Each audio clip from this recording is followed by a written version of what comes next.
தேதி சென்னையில நம்முடைய தலைவர்கள் எல்லாம் இணைந்து மும்மொழி கொள்கைக்கு ஆதரவு, தேசிய கல்விக் கொள்கைக்கு ஆதரவு, தமிழ்நாட்டினுடைய கல்வித்தன்மை மாற வேண்டும் என்பதற்காக கையெழுத்து இயக்கத்தை ஆரம்பிச்சோம். இன்னைக்கு கையெழுத்து இயக்கத்தை ஆரம்பிச்சு 18 நாள் முடிஞ்சிருக்குதுங்க ஐயா. மார்ச் 23 இருக்கும்.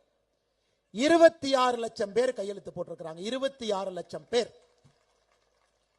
திராவிட முன்னேற்ற கழகம் மாசத்துக்கு ஒரு கையெழுத்து இயக்கத்தை ஆரம்பிப்பாங்க. நீட்டுக்கு எதிராக கையெழுத்து இயக்கத்தை திராவிட முன்னேற்ற கழகம் ஆரம்பிச்சாங்க. அது என்ன ஆச்சு, எத்தனை பேர் கையெழுத்து போட்டாங்க யாருக்கும் தெரியாது. கவர்னருக்கு எதிராக கையெழுத்து இயக்கம் ஆரம்பிச்சாங்க, எத்தனை பேர் கையெழுத்து போட்டாங்க எங்க யாருக்கும் தெரியாது. ஆனால் பாரதிய ஜனதா கட்சி இன்று மாறுதட்டி சொல்லுகின்றோம். 18 நாட்கள் கழித்து நம்முடைய புதிய கல்விக் கொள்கைக்கு ஆதரவாக தமிழ்நாட்டில் இருக்கக்கூடிய அன்பு சொந்தங்கள் 26 லட்சம் பேர் கையெழுத்து போட்டிருக்கிறாங்க. இணையதளத்தில் 8,20,336 நேரடியாக மக்கள் போட்ட கையெழுத்து 17,89,694. நேற்று சாயங்காலத்தோடு தமிழகத்தில் மக்களுடைய ஆதரவு 26,10,033 கையெழுத்து நேற்று சாயங்காலத்தோட போட்டிருக்கிறாங்க. தமிழகத்தில் ஒரு அரசியல் புரட்சிங்க, அரசியல் புரட்சி. 18 நாட்கள்ல 26 லட்சம் கையெழுத்து. நமக்கு 90 நாள்ல 1 கோடி கையெழுத்து வேண்டும் என்று ஆரம்பித்தோம். மார்ச் 5ஆம் தேதி ஆரம்பிச்ச இந்த கையெழுத்து இயக்கம் மே கடைசி முடியும் பொழுது 1 கோடி கையெழுத்தை தொட்டிருக்க வேண்டும் என்று.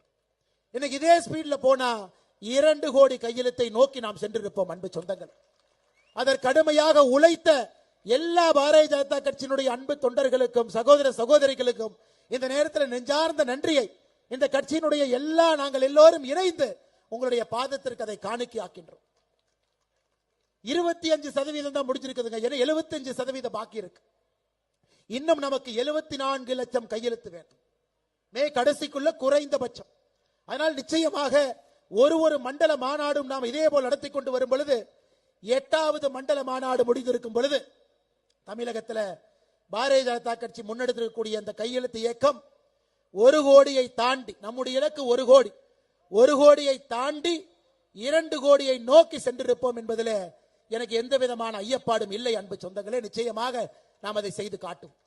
नमस्ते, मेरी नाम भुवनेश्वरी है। मैं 9वीं कक्षा में पढ़ती हूँ। हिंदी दिवस हर साल 14 सितंबर को देश भर में मनाया। मेरा स्कूल यहाँ बहुत पहचान में है और वो एक कैनेडी का एक ग्लोबल है। मेरा पापा का नाम दिलीप कुमार है और वो एक सॉफ्टवेयर इंजीनियर है।